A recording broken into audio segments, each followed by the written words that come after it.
Como segundo punto, vamos a hablar sobre los 10 puntos al momento de planificar un ejercicio coordinativo.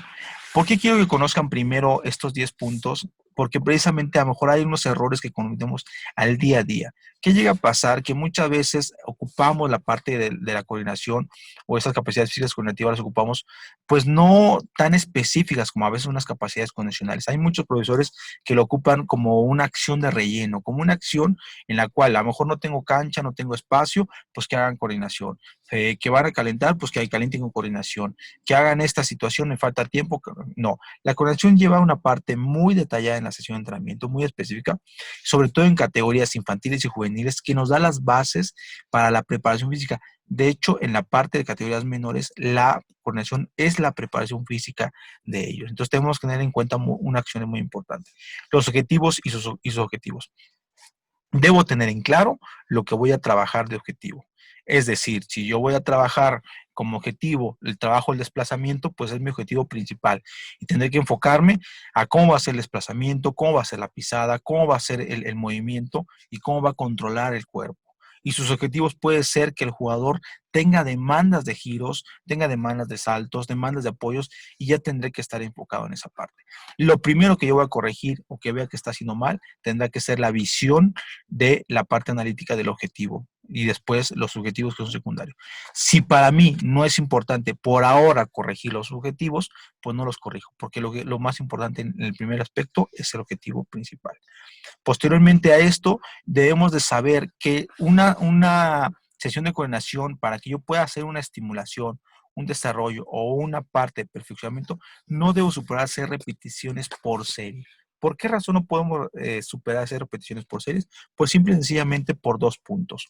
Uno, lo que nosotros buscamos en estas etapas es que precisamente el jugador conozca los movimientos y que no mecanice ciertos movimientos. ¿Por qué? Porque de repente estamos trabajando en una escalera de coordinación y al estar trabajando en la escalera de coordinación, ¿qué va a pasar? Que el jugador le pedimos apoyos, que vaya a una pisada, 2 pisadas, combinando movimientos, entrando y saliendo de la escalera, pero como el jugador ya tiene un estrés de cumplir la tarea que viene siendo el objetivo de los apoyos, a esto, sumado que el jugador va a querer meter o incrementar la intensidad para precisamente que él se sienta más seguro e incluso sienta una complejidad de movimiento. Pero al hecho de hacer más de 6 repeticiones, puede ser que el jugador empiece a hacer mecanizaciones involuntarias. ¿Cuáles son las mecanizaciones involuntarias? Pues que el jugador empiece, en lugar de hacer apoyos en la escalera, empiece a realizar saltos. Y igual, lo cual no entra tampoco en mi objetivo y a lo mejor no entra tampoco en mi subjetivo. Entonces, al hacer saltabilidad, va a empezar a hacer mayor gasto energético, va a hacer descoordinación incluso de los movimientos y ya estoy por mucho fuera de lo que yo quiero trabajar, que son los apoyos. Entonces tengamos en cuenta esta parte, que el jugador trabaje sus acciones 4 repeticiones tal vez, a lo mejor 6, depende porque las primeras 2 fueron para que conociera el movimiento, después trabajara, a lo mejor quisiera 2 de un perfil, 2 del otro perfil, pero eso sería importante. Aunque tenga yo que cortar una serie y hacer una segunda serie, pero el jugador va a empezar otra vez a hacer la misma tarea. No hagamos más de 6 repeticiones porque si no, claro que hay un momento en el cual el jugador llega a mecanizar el trabajo nativo, pero esto estaremos hablando de otro apartado más adelante. De parte inicial, no estaríamos haciendo más de 6 repeticiones. Otro punto sería cuidar las tareas del ejercicio. Las tareas del ejercicio son una pieza clave para que la calidad del objetivo que yo busco y sus objetivos sea el indicado. Entonces, cuidar mucho las tareas del ejercicio. ¿Qué quiere decir? Yo recomiendo que en una serie, prácticamente en una repetición, en una estación, por así decirlo, una pasada, no realice más de 4 tareas. ¿Por qué? Porque la demanda de más de 4 tareas va a originar que el jugador o pierda la línea del objetivo de las consecuencias que va a realizar de ejercicio por ejercicio, o que incluso empiece a volver a mecanizar ciertos parámetros por hacer el recorrido lo más rápido posible. Entre 3, 4 tareas máximo sería lo indicado. ¿Qué quiere decir las tareas? Pues simplemente que a lo mejor inicia haciendo trabajo de apoyos, después hace un desplazamiento y después a lo mejor hace una salida con un giro o precisamente un salto y una salida. Estamos hablando que son 3, 4 tareas, que sería lo indicado. Si yo más a eso, por ejemplo, en los giros le pido que haga 6 giros, 7 giros, pues estoy trabajando ya no la parte cognitiva, sino estoy trabajando una demanda de mayor exigencia, que incluso puede ser que el jugador lo esté yo mareando en vez de que esté estimulando o desarrollando la parte cognitiva. Entonces yo siempre recomiendo cuidar mucho las tareas. Y por consecuente, pues obviamente también tiene que cuidar las subtareas o la parte secundaria que también va a pasar, como los objetivos y subjetivos. También deberá realizar a velocidad. Debo de saber cuándo se realiza a velocidad, cuándo no se realiza a velocidad, porque de repente le pedimos a nuestro jugador que empiece a hacer la parte de la repetición a velocidad y a lo mejor estamos en una sesión de estimulación o una sesión en la cual le cuesta trabajo esa parte de la sesión en el trabajo, pues debo de comprender que él primero debe de tener el conocimiento previo de cómo realizar el ejercicio. No le puedo pedir velocidad si él todavía no tiene el control y la dirección de sus movimientos. Entonces, debo saber cuándo sí, cuándo no. Y obviamente también está enfocado cuando yo busco el objetivo claro de la conexión enfocada a la velocidad. Es un punto muy importante. También debo de saber las pausas enfocadas al objetivo. Si yo voy a trabajar la velocidad, pues obviamente la pausa debe estar enfocado a eso. Si voy a trabajar demandas de fuerza, es decir, fuerza coordinativa, con orientación de fuerza, pues debo de tener la parte de las pausas enfocado a ello. Es muy importante ese punto. Si yo quito pausas, pues obviamente estoy enfocando una parte continua. No sé si en ese momento sea lo que busco o tal vez no. Estoy dentro del parámetro, estoy saliendo de lo que yo quiero. Debo tener en cuenta ese apartado. Cuando involucre balón, el ejercicio, es muy importante que yo tenga un análisis y sepa yo en qué momento lo voy a poner, porque deberá ser en un momento que no interrumpa la ejecución coordinativa. De repente yo quiero adornar mi ejercicio, que se vea más estructurado, mejor visto, y le meto balón. Meto balón que de repente le pido al jugador que haga una tarea y que toque balón, que me lo regrese, que remate, que controle, que conduzca o que haga autopase. Debo de saber, para empezar, si mi jugadora tiene ese control del balón, si ya tiene ese control también de los movimientos.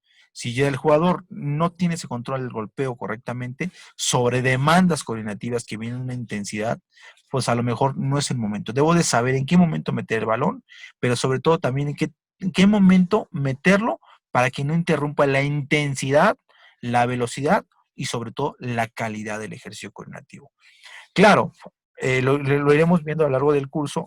La coordinación se divide en coordinación sin balón, coordinación con balón, que se divide en dos puntos. Uno, la coordinación con balón puede ser coordinación orientada a la técnica, que quiere decir que la coordinación es, es mayor porcentaje coordinativo y la técnica es un porcentaje complementario. Si hablábamos de porcentaje, estábamos hablando que sería 80% trabajo coordinativo y el resto porcentaje que sería 20% trabajo técnico. Entonces quiere decir que solo a lo mejor trabaja en la parte de la escalera y tiene un pequeño golpeo de balón y sigue continuando con la escalera o finaliza después del golpeo de balón. Hubo mayor porcentaje coordinativo y menor porcentaje técnico. Y está el otro punto dentro de la coordinación con balón, que viene siendo técnico orientado a la coordinativo, que eso es lo que regularmente llega a trabajar nuestro entrenador en módulos de habilidad, en módulo de fundamento técnico o algo similar. Un ejemplo claro es que precisamente, por ejemplo, nuestro jugador hace conducción de balón en zigzag, slalom o en un circuito por conos. El punto principal es el balón, es la conducción, el fundamento técnico de conducción. Quiere decir que hay un 80% técnico y el otro 20% ahora es coordinativo, es decir, estuvo inverso. ¿Por qué? ¿Cuál es ese porcentaje coordinativo? Pues el desplazamiento que está realizando entre los conos o el recorrido o la forma de perfilar que está realizando. Eso es lo que vamos a estar manejando.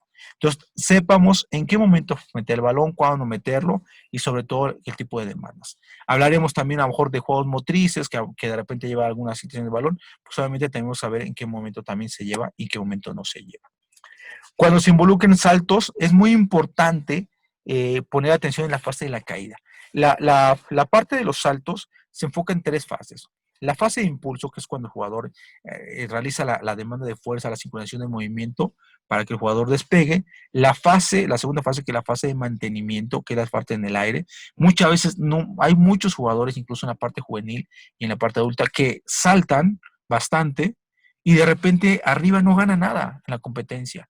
Les gana al rival, lo desplaza, no tiene ese mantenimiento. Entonces, esa es la segunda fase. Hay que saber ese tipo de fase, también es muy importante analizarla. Y la tercera fase, la que hablamos aquí precisamente, es la fase de caída.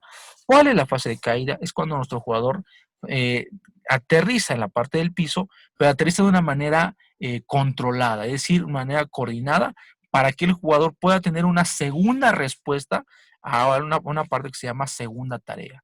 ¿Qué quiere decir? Que el jugador cae y a lo mejor el balón quedó a unos metros y tiene que volver a arrancar para rematar o para rechazar. Si el jugador no tiene esa sincronización de la tercera fase del salto en la caída, pues va a ser imposible que pueda ir a la competencia. Es una demanda muy específica que pasa en la parte del fútbol. Y muchos de los jugadores no tienen esa fase muy bien establecida. Caen con los pies juntos casi prácticamente o muy separados. Deben de estar cayendo con una posibilidad para poder competir. Es decir, a lo mejor con un perfil, con un pie más adelante, ya está cayendo, está arrancando. Eso es lo que se trata de buscar en esa fase del salto.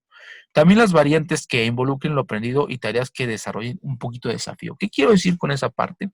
Que llega el momento en el cual tú debes ser muy creativo. Yo recomiendo mucho que a nuestros jugadores, en cualquier edad, los tratemos de una calidad inmensa.